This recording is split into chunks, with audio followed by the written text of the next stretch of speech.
سيدنا وسندنا ونبينا وشفيعنا وهادينا ومرشدنا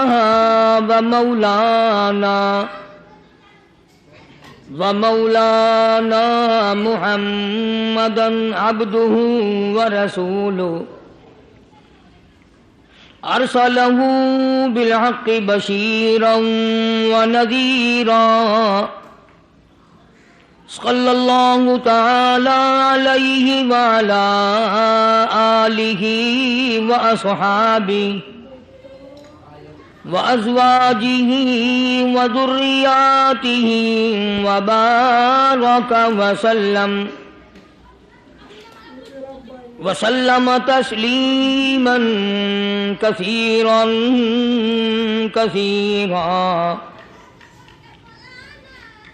أما بعد فأعوذ بالله السميع العليم من الشيطان الرجيم بسم الله الرحمن الرحيم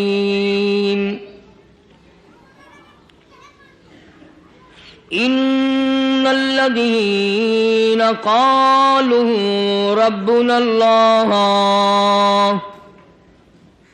ثم استقاموا تتنزل عليهم الملائكة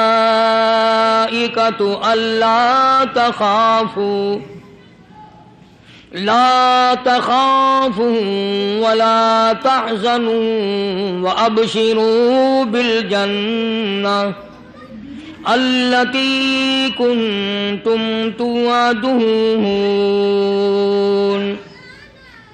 نحن أولياؤكم في الحياة الدنيا وفي الآخرة ولكم فيها ما تشتهي أنفسكم ولكم فيها ما تدعون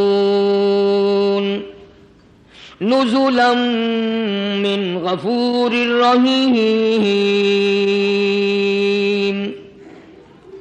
صدق الله مولانا العلي العظيم وبلغنا رسوله النبي الكريم ونحن على ذلك لمن الشاهدين والشاكرين والحمد لله رب العالمين اللهم صل على محمد وعلى آل محمد كما صليت على إبراهيم وعلى آل إبراهيم إنك حميد مجيد اللهم بارك على محمد وعلى آل محمد كما باركت على إبراهيم وعلى آل إبراهيم إنك حميد مجيد. ریکارڈنگ محمد طیب برائے آرم سی ملنے کا پتہ طیب اسلامی ریکارڈنگ سینٹر مدنی جامع مسجد شارع راشد بہاولپور روڈ ملتان. اللہ کے نیک بندے برگزیدہ بندے اس کی تابع داری کرنے والے بندے اس کی مرضیات پر چلنے والے بندے دنیا کے حوادثات اور تھپیڑوں سے بچ کر اللہ اور اس کے رسول کریم صلی اللہ علیہ وسلم کا ہر وقت ذکر خیر کرنے والے بندے. اصل میں بندے یہی لوگ کہلانے کے حقدار ہیں. میری تیری غلطی ہے کہ ہم اپنے آپ کو بندہ سمجھتے ہیں. بندہ بننا بڑا مشکل ہے. صوبے سندھ سکھر کے علاقے میں حضرت مولانا تاج محمد صاحب امروٹی رحمت اللہ علیہ بہت بڑے بزرگ اور عالم گزرے ہیں. ان کے زمانے کا واقعہ ہے کہ ایک مسجد کا خادم تھا، مسجد کا جھاڑو دینے والا، صفیں بچھانے والا. اس زمانے میں بجلیاں کہاں تھی، مسجد میں پانی بھرنے والا، مسجد کی صفائی کرنے والا. مسجد کا خادم جس کی آج ہمارے یہاں کوئی حقیقت نہیں، کوئی مقام نہیں. حالانکہ حدیث پاک میں آتا ہے کہ جس کو اللہ پاک اپنے دربار کا خادم بنا لے اسے اور کیا چاہیے.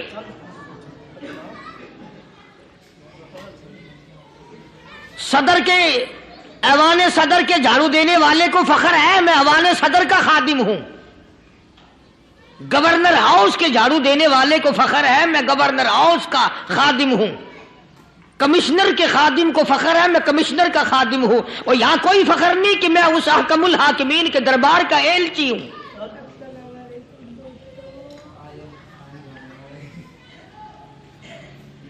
ایسا آدمی جب اللہ کے دربار میں پیش ہوگا اور اللہ پاک پوچھے گا کہ تو دنیا میں کیا کیا کرتا تھا، جواب دے گا الہی اپنے دربار سے پوچھ.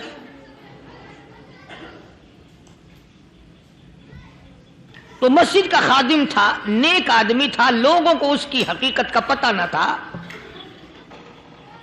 اللہ والوں کی ایک یہ علامت بھی ہے، ایک یہ نشانی بھی ہے کہ وہ اپنے آپ کو چھپاتے ہیں، وہ لوگوں سے اپنے آپ کو مخفی رکھنا چاہتے ہیں. چنانچہ مسجد میں ایک خادم تھا، سکھر کے علاقے میں ایک مسافر آیا تو خادم نے اس کو روٹی بھی کھلائی، پانی بھی پلایا، خدمت بھی کی. اور عشاء کی نماز کے بعد اس مسافر کو کہنے لگا کہ میں تجھے مسجد میں نہیں رہنے دوں گا.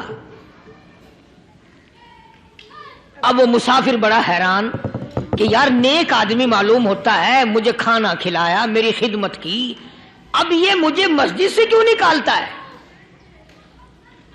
اس نے کہا صاحب مسجد میں کسی کو سونے کی اجازت نہیں، میں مسجد میں نہیں رہنے دیتا کسی کو بھی.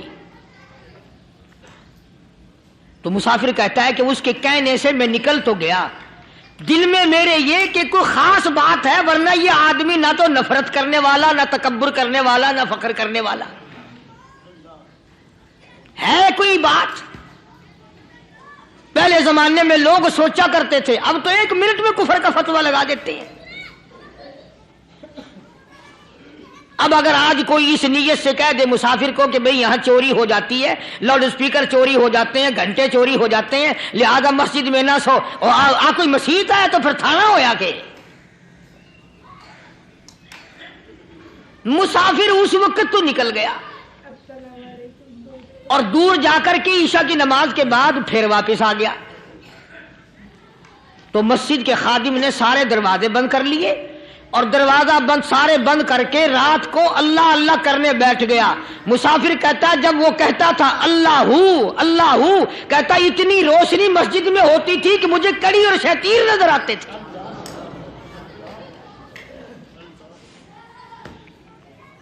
ساری رات وہ نہ سویا. یہ جو جھنڈے لگا کے بیٹھے ہیں انہیں کون ولی کہتا ہے؟ ولی کو جھنڈا لگانے کی ضرورت کیا پڑی ہے؟ صبح ہوئی، اذان سے کچھ دیر پہلے اس مسجد کے خادم نے دروازے کھولے، لوگ آ گئے. اب اس مسافر نے تو حال دیکھ لیا تھا. صبح کی نماز کے بعد کہنے لگا حضرت جی آپ نے چھپانے کی تو بڑی کوشش کی پر میں نے پھر بھی دیکھ لیا، میرے لیے دعا فرماؤ، میرے لیے کوئی دعا فرماؤ.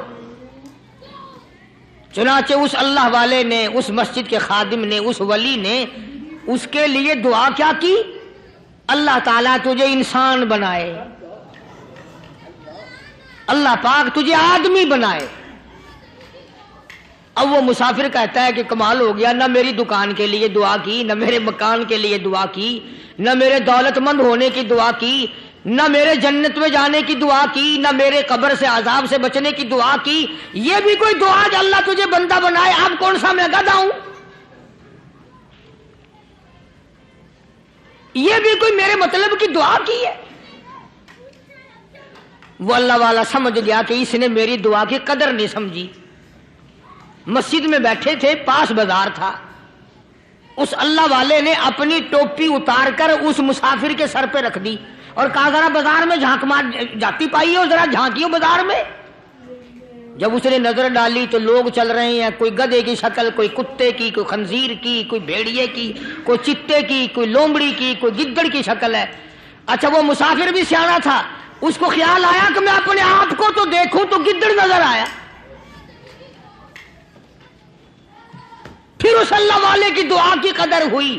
تو اس پر یہ میں نے ذکر کر دی بات، ایک حکایت اللہ والے کی کہ ہم کوئی بندے، اب آپ لوگوں میں سے شانے آدمی یہ کہتے ہوں گے کہ جی تو نے تو بات بنا دی ممبر پہ بیٹھ کے، آدمی نہیں تو اور ہم کیا ہیں؟ آؤ ذرا قرآن کریم سے پوچھیں۔ فرمایا لہم قلوب لا یفقہون بہا، اللہ پاک جل شانہ فرماتے ہیں جس کا دل قرآن کریم سمجھنے کا عادی نہیں، لہم قلوب لا یفقہون بہا، جس کا دل قرآن سمجھنے کے لیے تیار نہیں، وَلَهُمْ أَعْيُنٌ لَا يُبْصِرُونَ بِهَا، جس کا کان اللہ کا قرآن سننے کے لیے تیار نہیں،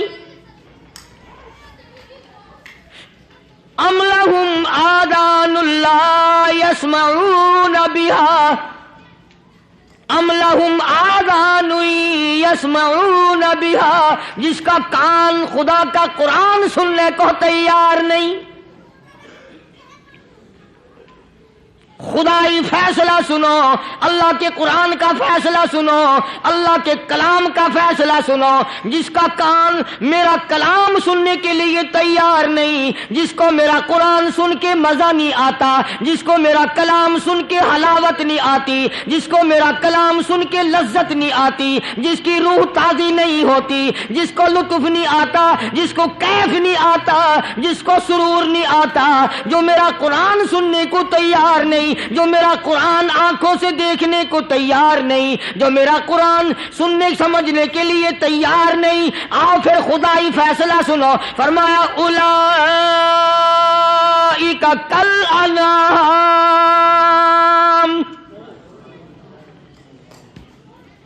میرا فیصلہ نہیں، کسی پارٹی کا فیصلہ نہیں، کسی فرقے کا نہیں، کسی طبقے کا نہیں، کسی جماعت کا نہیں۔ فرمایا اولئک الانعام، پیدا کرنے والا مالک و خالق کہتا ہے مجھے اپنی کبریائی کی قسم یہ سارے جانور ہیں،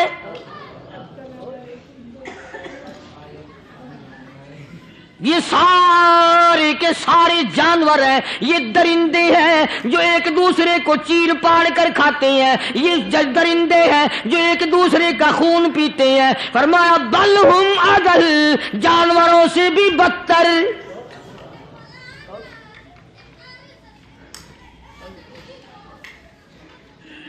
جس کے دل میں قرآن سن کر ترس نہیں، جس دل میں رحم نہیں، اپنے سے کمزور دیکھ کر جس کے دل میں شفقت نہیں، مہربانی کا مادہ نہیں، فرمایا وہ کوئی بندہ ہے، وہ تو جانور ہے۔ اور خدا غضب میں آ گیا، فرمایا بل ہم اضل، اس سے بھی بدتر۔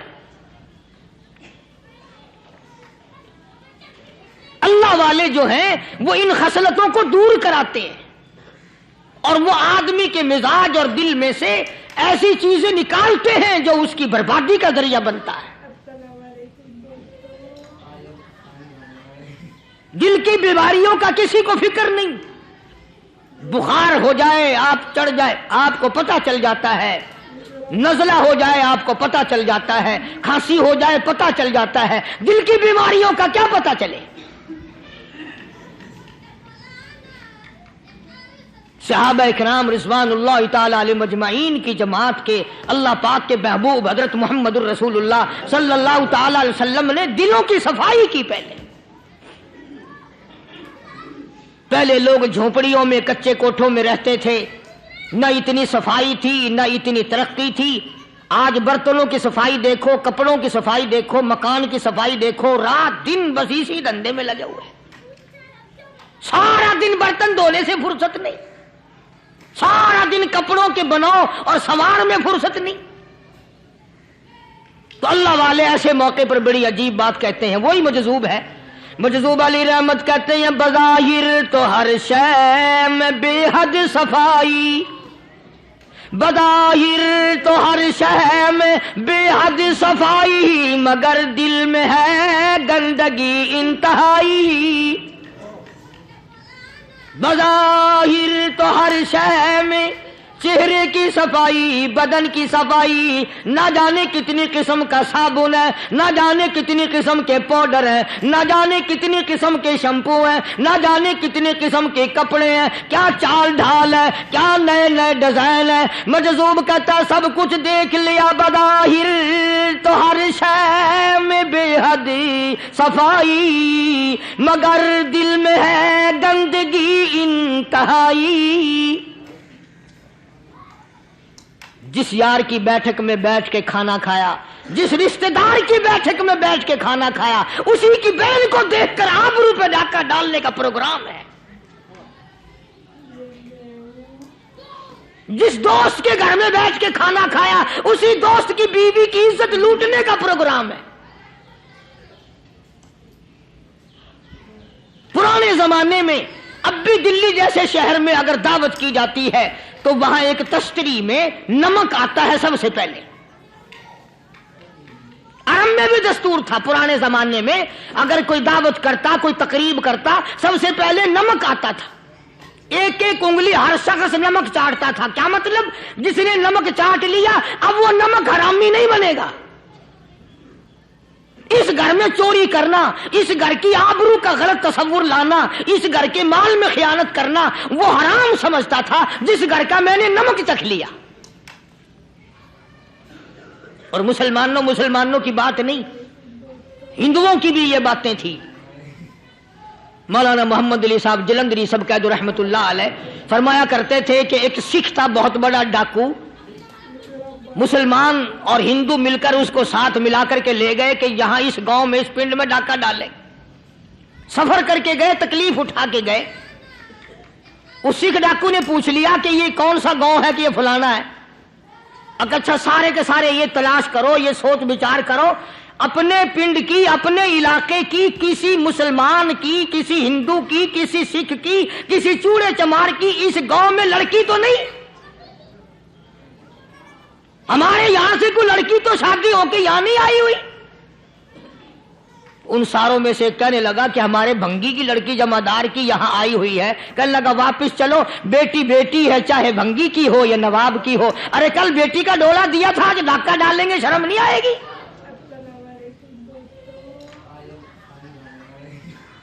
آج وہ تصور کہاں چلے گئے؟ اور ہم سب روتے پھرتے ہیں، سکون نہیں، سکون نہیں، اطمینان نہیں۔ ارے اطمینان آئے گا کیسے؟ ہمارے دل بے ایمان ہے، نیتیں خراب ہے، آئے گا کہاں سے؟ صحابہ کرام رضوان اللہ تعالی علیہ مجمعین کی جماعت نے اس قدر اس بات پہ محنت کی اور کوشش کی کہ غلط لقمہ بھی پیٹ کے اندر نہ چلا جائے۔ چنانچہ میں علی اعلان کہتا ہوں، 1,29,000 صحابہ کرام، کالی کملی والے کے دیوانے اور پروانے، حضور کے یار جانثار، حضور کے ساتھ پھاقہ کھانے والے، پھاقوں مرنے والے، پتھر کھانے والے، اپنے بچوں کے ٹکڑے ہوتے ہوئے دیکھ کر لا الہ الا اللہ محمد الرسول اللہ کی صدا بلند کرنے والے صحابہ کرام کا یہ حال تھا۔ پیدل سفر کر کے جاتے تھے یہودی عیسائی، شام نکل گئے، فلسطین نکل گئے، ہندوستان آ گئے، 2 سال لگ جاتے تھے۔ اپنی جوان بیٹیوں کو مسلمانوں کے گھروں میں چھوڑ کے آ جاتے تھے۔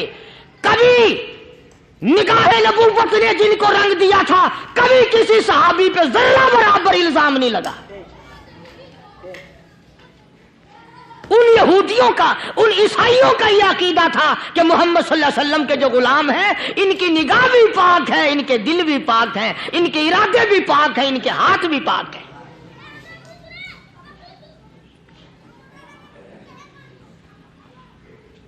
مصر کے گورنر نے، مصر کے جنرل کرنل نے خط لکھا سیدنا فاروق اعظم رضی اللہ تعالی عنہ کی خدمت میں، دور خلافت ہے حضرت فاروق اعظم کا۔ کیا خط لکھا کہ حضور مجھے کافی وقت گزر گیا ہے اور فلاں علاقے میں آپ کے حکم سے ہم نے جانا ہے، اور راستہ صرف ایک ہے، اور اس راستے میں جال بچھا دیا گیا. اب مجھے مشورہ دیں میں کیا کروں, حکم دیں مجھے.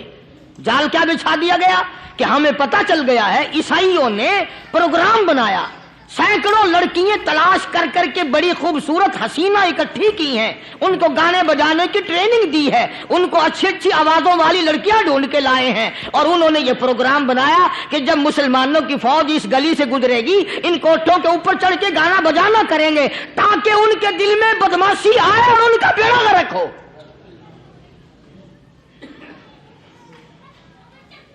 کبھی کافر کا یہ عقیدہ تھا کہ مسلمان کا دل بگڑا تو یہ گیا, اس کی نیت میں خرابی آئی اور یہ تباہ ہوا.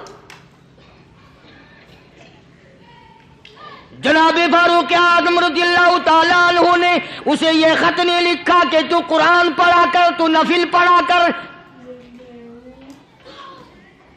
امیر المومنین خلیفۃ المسلمین سیدنا فاروق اعظم رضی اللہ تعالیٰ عنہ نے اپنے جنرل کرنل کو خط لکھا کہ اس میں لمبی چوڑی فکر کی کوئی بات نہیں, اس میں کوئی پریشانی والی بات نہیں, کوئی سوچ و بچار والی بات نہیں, سارے تیری فوج میں تیری کمان میں مسلمان ہیں, سب کو اکٹھا کر لے, ساروں کو اکٹھا کر کے قرآن کریم کے سورت نور کی 2 آیتیں سنا دے.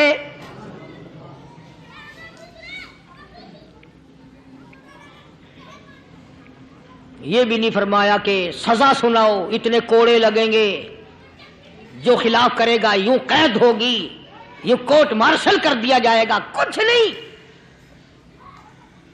جناب فاروق اعظم رضی اللہ تعالیٰ عنہ کی رائے دیکھو, ان کے خیال میں قرآن کریم میں اتنی بڑی طاقت ہے, اتنی بڑی عظمت ہے, اتنی بڑی کرامت ہے, کلام الہی میں اتنا بڑا شرف ہے. اعلان کر دیا, فرمایا اپنے کرنل کو ساری فوج کو لشکر کو اکٹھا کر کے قرآن کریم کی فلاں فلاں آیت سنا دے.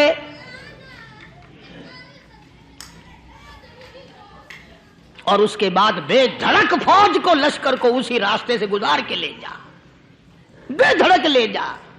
ہائے کبھی قرآن کی 2 آیتوں سے کام بن جاتا تھا, اب سارے قرآن سے میرا تیرا کام نہیں بنتا. قصور قرآن کا نہیں ہے, یہ میرا تیرا ہے.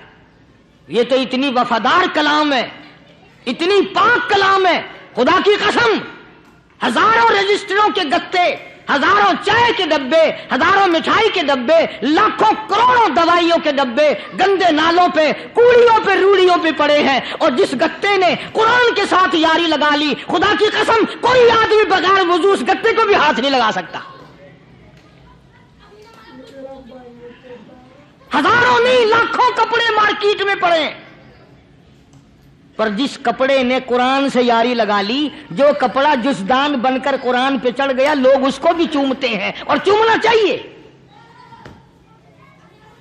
یارو کپڑے نے قرآن سے یاری لگائی تو کپڑا عظمت والا بن گیا, گتے نے یاری لگا لی تو گتا بن گیا.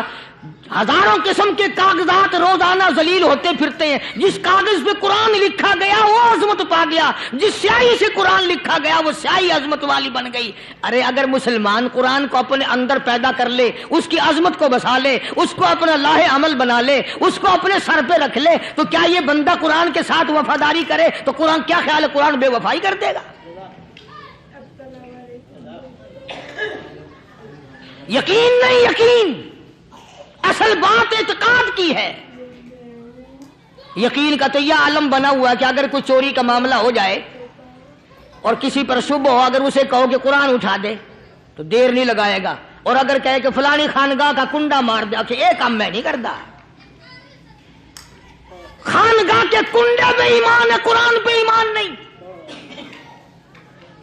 اس پر یقین ہے کہ پیر اندھا کر دے گا, اور یہاں یقین نہیں کہ جس خدا نے پیدا کیا اگر میں نے جھوٹا قرآن اٹھایا تو وہ برباد کر دے گا.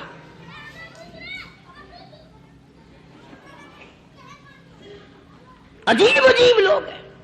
چنانچہ مصر کے کرنل نے, مصر کے جنرل نے ساری فوج کو اکٹھا کر لیا. اس نے بھی یہ بات تو نہیں کہی کہ فاروق اعظم کو دوبارہ خط لکھتا کہ حضرت یہ تو 2 آیتیں آپ نے لکھی, یہ تو سارا قرآن روز پڑھتے ہیں, پر بنے گا کیا؟ جیسے فاروق اعظم کا یقین تھا، فاروق اعظم کی فوج کے کرنل کا بھی یقین ہے، فاروق اعظم کے فوج کے جنرل کا بھی یقین ہے. اس نے ساری فوج کو اکٹھا کیا، لشکر کو جمع کیا، اور اس کے بعد کہنے لگا قل للمؤمنین یغضوا من ابصارکم وَيَحْفَظُوا فُرُوجَهُمْ ذَلِكَ أَزْكَىٰ لَهُمْ إِنَّ اللَّهَ خَبِيرٌ بِمَا يَصْنَعُونَ. او لوگوں، خدا تمہیں کہتا ہے اپنی آنکھوں کی حفاظت کرو. اگر تمہاری نظریں غلط جگہ پڑی، اپنی عزت کی حفاظت کرو، اپنی آبرو کی حفاظت کرو. اگر غلط نظریں پڑی، غلط استعمال ہوئی، ان اللہ خبیر بما یصنعون.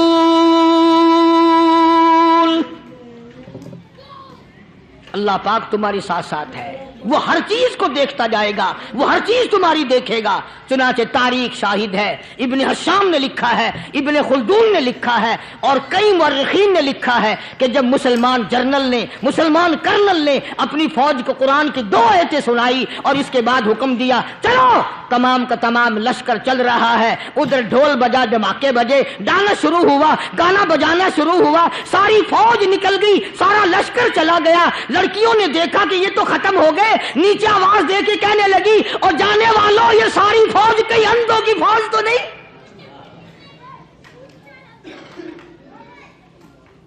یہ حسن کا نظارہ اور یہ ڈانس اور یہ آواز، ہم ناچ ناچ کے تھک گئی، کوئی سر نہیں اٹھاتا.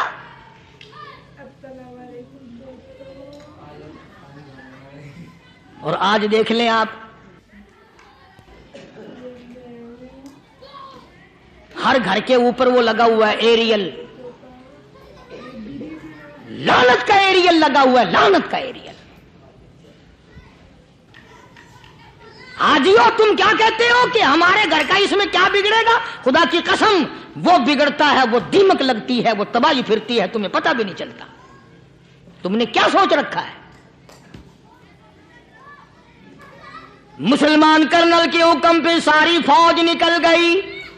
ناچنے والی گانے والی لڑکیاں عیسائیوں کی حیران ہیں.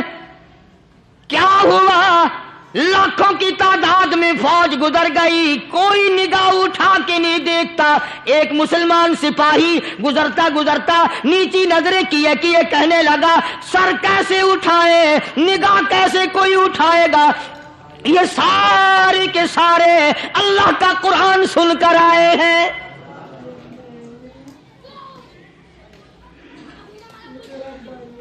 کیسے کوئی نگاہ اٹھائے گا؟ کیسے کوئی سر کو اٹھائے گا؟ یہ سارے کے سارے اللہ کا قرآن سن کر آئے ہیں.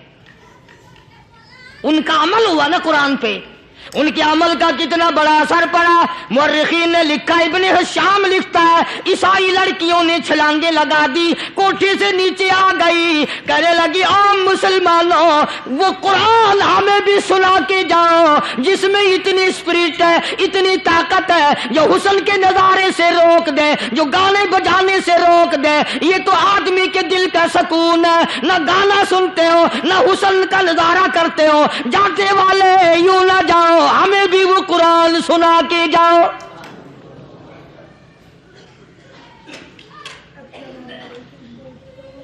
اس قرآن میں کتنی بڑی طاقت ہے، وہ کتنی عظمت ہوگی اس میں، اس کلام میں کتنی برکت ہوگی، جس کلام میں یہ تاثیر ہے کہ وہ ایسی ایسی چیزوں سے روک دیتا ہے. چنانچہ ایک مسلمان سپاہی چلتا بھی جاتا ہے اور کہنے لگا وَقُلْ لِلْمُؤْمِنِينَ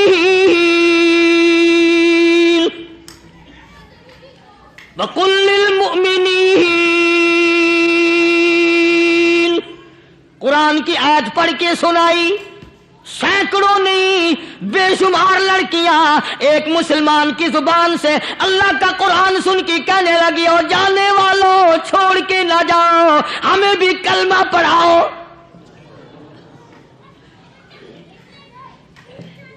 جتنی بھی وہ ناچنے گانے والی تھی تمام کی تمام کلمہ پڑھ کر مسلمان بن گئی. اور مورخین نے لکھا ہے آخری دم تک قرآن کی شیدائی اور دیوانی بن کے گزری ہیں. پھر وہ لڑکیاں جو رات دن حسن و جمال کا پیکر بنی رہتی تھی، علماء نے لکھا ہے جب موت آئی ایک ایک کے بدن میں کپڑے لباس میں موت آئی تو 50-50 ٹاکی لگی ہوئی تھی.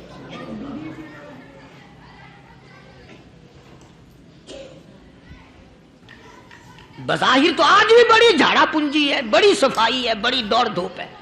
اسی کو مجذوب الاعلان کہتا بظاہر تو ہر شے میں بے حد صفائی، مگر دل میں ہے گندگی انتہائی، کبھی اس کے دھوکے میں آنا نہ بھائی، یہ سب ہے رعائی، یہ بس ہے رعائی.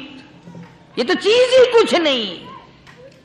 بڑے بڑے دھندے ہمیں پلٹتے دیکھے، بڑے بڑے نظام بگڑتے دیکھے. محمد عربی صلی اللہ تعالی علیہ وسلم کے دربار میں بڑے بڑے لوگ آتے تھے. اللہ غنی، نگاہ نبوت نے جس کو رنگ دیا سبحان اللہ، پھر قیمت جو بن گیا وہ اسلام کی دولت سے پیچھے نہ ہٹا. کوئی پیچھا پھر کے دیکھا ہی نہیں کہ ہم کیا کر رہے ہیں. ایک لذت تھی، ایک کیف تھا، ایک سرور تھا صحابہ کرام کو. کہاں سے وہ چیز ہم لائیں؟ کیسے ہم میں وہ چیز پیدا ہوگی؟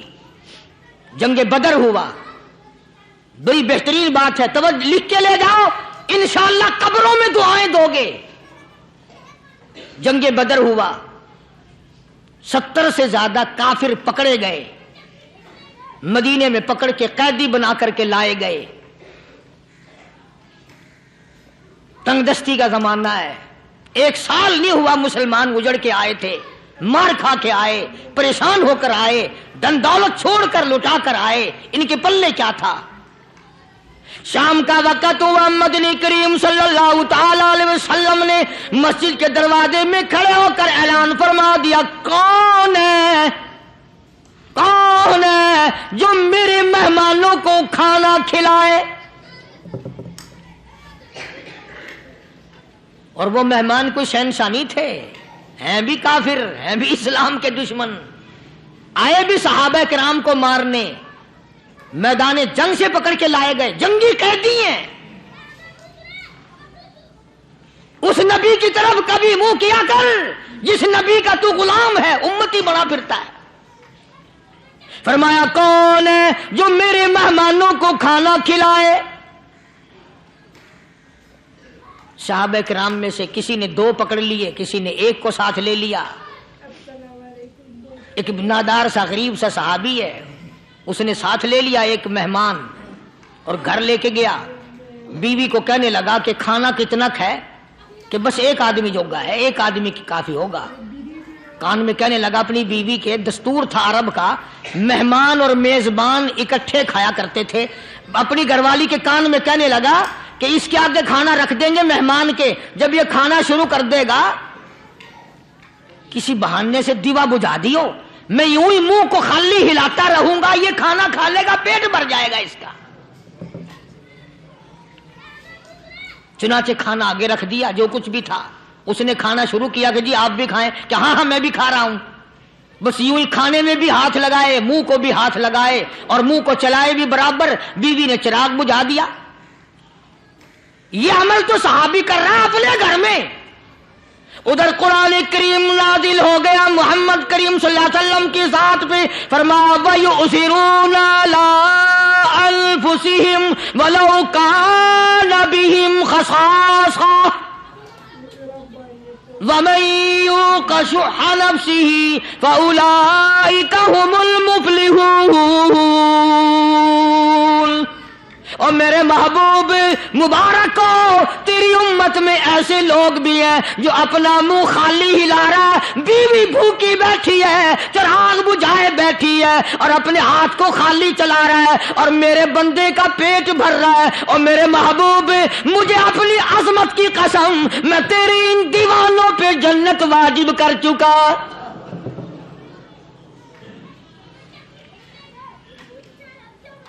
اب حضور صلی اللہ علیہ وسلم نے تو ان کو نہیں سکھایا تھا کہ تو جا کے ایسا کرنا، قدرتی مزاج ایسا بنا دیا تھا.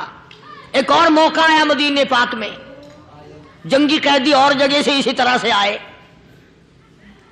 ایک صحابی ایک اور آدمی کو، جنگی قیدی کو کافر میں گھر لے گیا، بیوی کہنے لگی کہ ایک ہی آدمی کا کھانا ہے بس، انہوں نے کہا اس کو دے دو، وہ کافر جنگی قیدی کہنے لگا جی آپ بھی کھائیں، کہنے لگا بھی بات ہے صاف، ایک آدمی کا کھانا ہے، تو کھانا کھا، میں درخت کے پتے چبا لیتا ہوں۔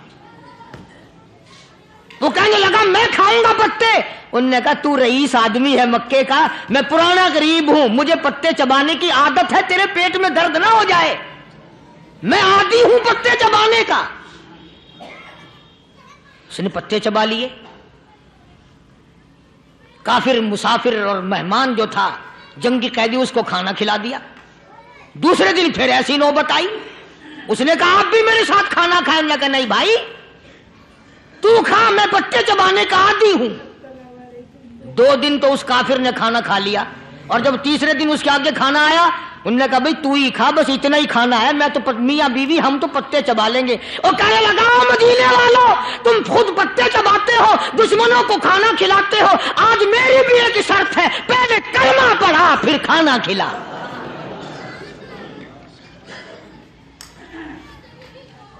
آج میری بھی ایک شرط ہے۔ 2 دن کے عمل نے کفر کو مٹا دیا، اسلام چمک گیا۔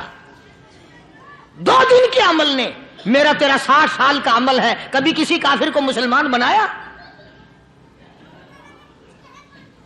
الٹے ہی کام، ہر غلط، ہر معاملہ الٹا ہی ہے، ہر آدمی بیزار ہوتا ہے، یار دین تو کچھ نہیں، یار اسلام کچھ نہیں، یارو ایمان کچھ نہیں۔ اسی کو قرآن کریم نے للکار کے آواز دے کے فرما دیا لوگوں ایسی گڑبڑ نہ کرو ورنہ میں وہ خدا ہوں، فَأَخَذَتْكُمُ الصَّاعِقَةُ وَأَنْتُمْ تَنظُرُونَ۔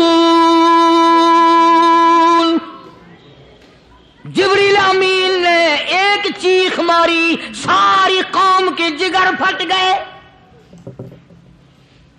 میں وہ خدا ہوں، لا تركضوا وارجعوا إلى ما أترفتم فيه ومساكنكم لعلكم تسألون۔ لوگ مکان چھوڑ کے بھاگتے ہیں، ماحول چھوڑ کر بھاگتے ہیں، معاشرہ چھوڑ کر کے بھاگتے ہیں، خدا کہتا آؤ جن مکانوں پہ تمہیں ناز تھا وہ یہ کھڑے بھاگ آ رہے۔ اسی کو قرآن کریم کہتا ہے ان الذین قالوا ربنا اللہ ثم استقاموا، وہ آدمی جس نے لا الہ الا اللہ محمد الرسول اللہ صلی اللہ علیہ وسلم پڑھا، اللہ کی توحید کا اقرار کر لیا، او میرے مالک تیرے سوا میرا کوئی مشکل کشا نہیں، حاجت روا نہیں، میرے دل کے بھید کو جاننے والا نہیں، میری بگڑی بنانے والا کوئی نہیں، اجڑوں کو بسانے والا کوئی نہیں، کھیتی کو آباد کرنے والا کوئی نہیں، ایک دانے سے سینکڑوں دانے بنانے والا تیرے سوا کوئی نہیں۔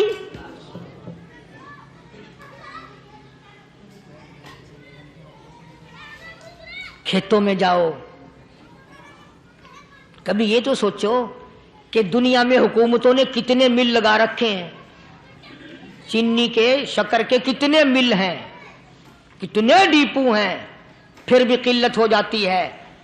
اور یہ اللہ میاں نے کتنا میٹھا کیلے میں، سنترے میں، مالٹے میں، انگور میں، سیب میں، کبھی یہ بھی سنا کہ اللہ میاں کا شوگر مل فلاں علاقے میں لگا ہوا ہے؟ کبھی یہ تو دیکھو کہ یہ قدرت کاملہ کے سوا اور کون پیدا کر رہا ہے؟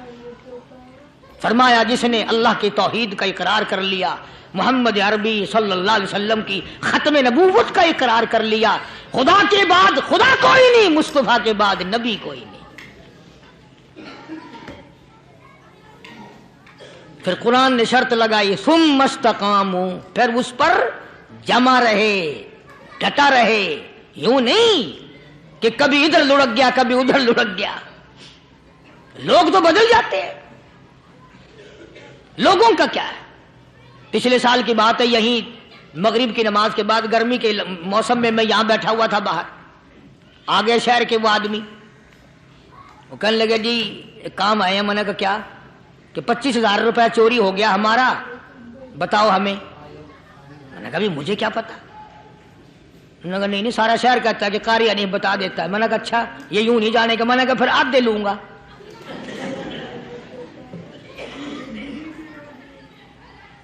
25,000 گم ہوئے ہیں نا، 12.5 میرے 12.5 تمہارے۔ کہنے دیکھو نا جی بال بچے چھوٹے چھوٹے غریب بچے ہیں جن کے وہ پیسے ہیں۔ میں نے کہا اچھا میں بادشاہ لگا ہوا ہوں۔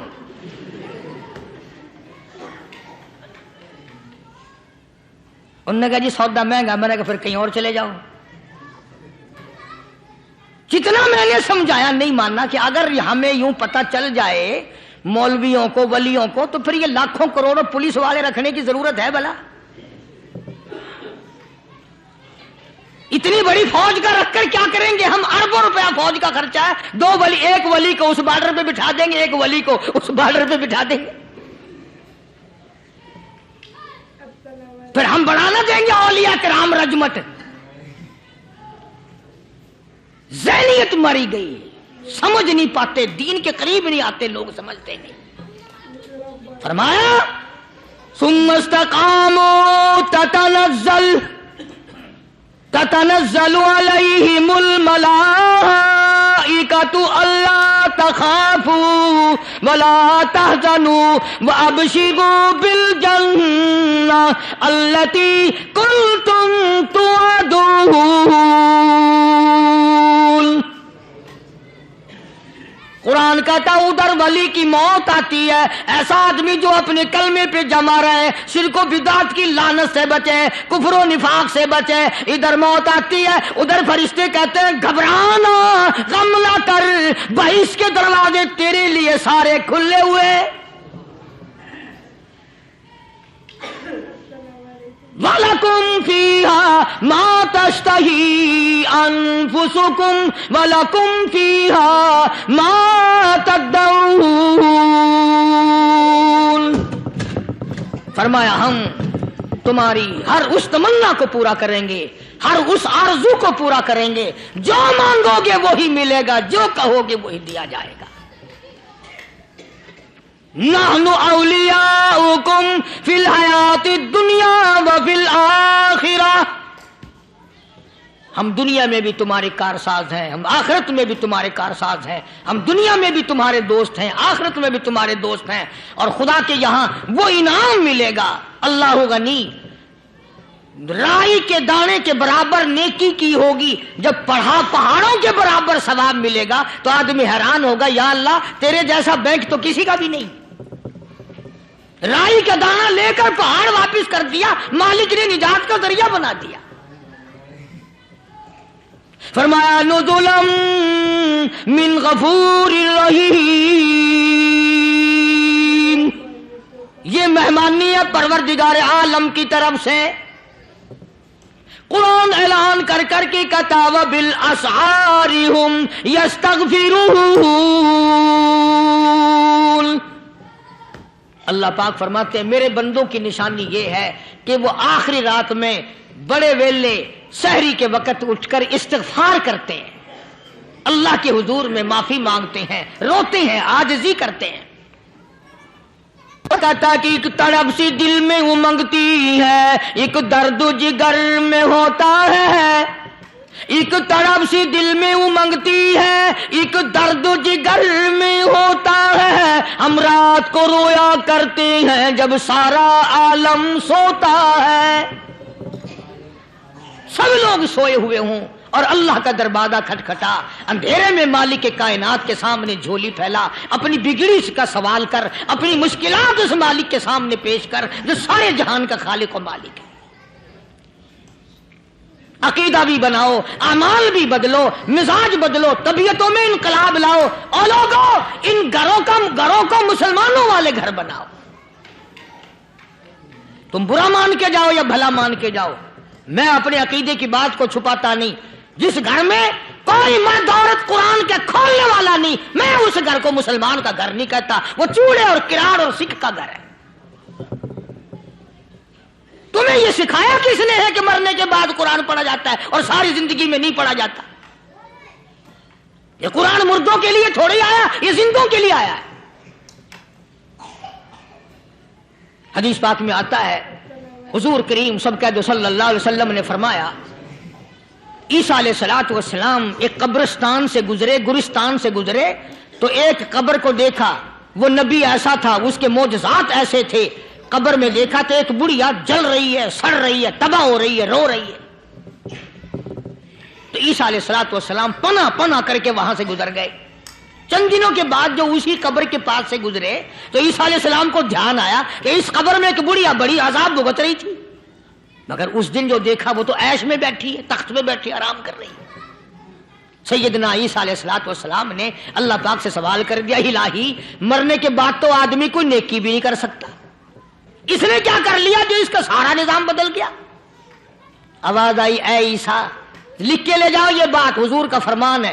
فرمایا اے عیسیٰ، اس مائی کے چھوٹے سے پوتے نے استاد کے پاس جا کر کے پڑھا بسم اللہ الرحمن الرحیم، اس ننھے سے منہ سے، چھوٹے سے منہ سے جب یہ لفظ نکلا، اے اللہ تو بڑا مہربان ہے، تو بڑا کریم ہے۔ عیسیٰ چھوٹے سے منہ سے جب نکلا، وہ تو معصوم تھا، اس کے منہ سے جب نکلا نا کہ میں بڑا مہربان ہوں، میں نے اس معصوم بچے کے صدقے میں اس کی دادی پہ کرم کر دیا۔ اس کے نام میں بڑی برکتیں ہیں، اس اللہ کا نام لینے میں بڑی برکتیں ہیں۔ گڑ میں مٹھاس ہے، اللہ کے نام میں مٹھاس نہیں۔ ٹافیوں میں مٹھاس ہے، اللہ کے نام میں مٹھاس نہیں۔ تم نے چکھ کے نہیں دیکھا، اگر تم چکھ لو خدا کی قسم دنیا کی کوئی چیز اچھی نہ لگے اللہ کے نام کے مقابلے میں۔ اللہ پاک مجھے اور آپ سب کو اپنا نام لینے کی توفیق عطا فرمائے، اپنے قرآن کی تلاوت کرنے کی توفیق عطا فرمائے، اور اپنا ذکر اور اپنا فکر اور اپنے شکر کی توفیق عطا فرمائے، اور اللہ پاک ہم سب کو یہ ہمت دے کہ مرتے دم تک ہم قرآن سے یاری کریں، قرآن سے وفاداری کریں۔ وآخر دعوانا ان الحمدللہ رب العالمین۔ پچھلے جمعے کی بڑی شاندار کیسٹ جو آپ لوگ خود سن کے گئے تھے، اور بھی سب کیسٹیں ہیں، بڑی اعلیٰ درجے کی اولیاء کرام کی جو بھی بیمار ہے یا اللہ سب کے دکھوں کو دور فرما دے، یا اللہ اپنے محبوب صلی اللہ علیہ وسلم کے صدقے میں سب کی تکلیفوں کو دور فرما، سب کی پریشانیوں کو دور فرما، سب کی نیک تمناؤں کو پورا فرما۔ یہ جتنے مرد عورت آئے بیٹھے ہیں یا اللہ ان کو قدم قدم پہ نیکیاں اور قبولیت عطا فرما، یا اللہ سب کے کاروبار میں، سب کی فصل میں برکت عطا فرما، یا اللہ سب کی نیکیوں کو اتنا بڑھا کہ ہمارے لیے ذریعہ نجات بن جائیں۔ یا اللہ ہم سب کے والدین کی مغفرت فرما۔ میرے حاجی صاحب کے لیے بھی دعا کرو جس کا یہ سارا بوٹا لگایا ہوا، اللہ تعالیٰ اس کی قبر کو جنت کا باغ بنائے۔ میری والدہ کے لیے بھی، سب کے والدین کے لیے دعا کرو، یا اللہ سب کی قبروں کو جنت کا باغ بنائے۔ جس کے عزیز رشتہ دار، اہلیہ، بھائی، بھتیجے، خاندان کے لوگ، وسیب کے لوگ جتنے بھی قبروں میں چلے گئے یا اللہ سب کی مغفرت فرما، سب کے گناہوں کو معاف فرما، یا اللہ سب کو اعلی علیین میں جگہ عطا فرما۔ یا اللہ اس مسجد کے، مدرسے کے جتنے لوگ خدمت گزار ہیں مال و جان میں برکت عطا فرما، یا اللہ ان کو اتنا دے کہ ان کے گھر بھر دے۔ ہاں کوئی ساتھی بتلا رہے ہیں کوکو کولا کا کوئی ساتھی ہے جہاں بھی ہے، اللہ تبارک و تعالیٰ سے کاملہ عطا فرمائے۔ یا اللہ ان سب کو حج بیت اللہ نصیب فرما، سب کو روزے رسول اللہ صلی اللہ علیہ وسلم کی زیارت نصیب فرما، بے اولاد کو اولاد عطا فرما۔ یا اللہ ہم سب کی اولاد کو نیک، صالح اور نمازی بنا، یا اللہ سب کی اولاد کو ہدایت عطا فرما۔ یا اللہ ہم سب کے گھروں کو نماز اور قرآن سے آباد فرما، مرتے وقت کلمے اور ایمان والی دولت عطا فرما۔ یا اللہ ہم سب کی عزت، آبرو، جان، مال اپنی امان اور اپنی حفاظت میں رکھ۔ یا اللہ ساری امت کی مغفرت فرما، سارے پاکستان پہ کرم اور فضل فرما، ساری مخلوق کے ساتھ یا اللہ رحم کا معاملہ فرما۔ یا اللہ ہماری دعاؤں کو نہ دیکھ، ہمارے اعمال کو نہ دیکھ، اپنے محبوب صلی اللہ علیہ وسلم کے صدقے میں تمام دعاؤں کو قبول فرما۔ صلی اللہ علی حبیبہ محمد وعلی آلہ واصحابہ اجمعین برحمتک یا ارحم الراحمین۔ دوستو قاری حنیف ملتانی صاحب رحمۃ اللہ علیہ کا بیان آپ کو بہت زیادہ پسند آیا ہوگا۔ بیان پسند آئے تو ہمارے چینل کو سبسکرائب کریں اور زیادہ سے زیادہ ویڈیو کو مکمل دیکھیں، انشاءاللہ بہت فائدہ ہوگا۔ بیان بہت ہی ایموشنل اور خاص کر دینے والا ہے، یقیناً ہماری زندگی میں تبدیلی اور چینجنگ لا دینے والا بیان ہے۔ بیان بہت ہی ایموشنل اور امپورٹنٹ بیان ہے۔ بیان ایسا ہے کہ آپ کی زندگی میں تبدیلی اور چینجنگ لا دے گا، آپ کو ہلا دے گا۔ بیان ایسا ہے۔ قاری حنیف ملتانی صاحب رحمۃ اللہ اللہ علیہ کے بیان ہوتے ہی ایسے ہیں جو ہمیں ایموشنل اور خاص کر دیتے ہیں۔ قاری حنیف ملتانی صاحب رحمۃ اللہ علیہ کے لیے دعائے مغفرت کریں اور حضرت کی اللہ تبارک و تعالی بال بال مغفرت فرمائے۔ چلو دوستو بیان کو ختم کرتے ہیں۔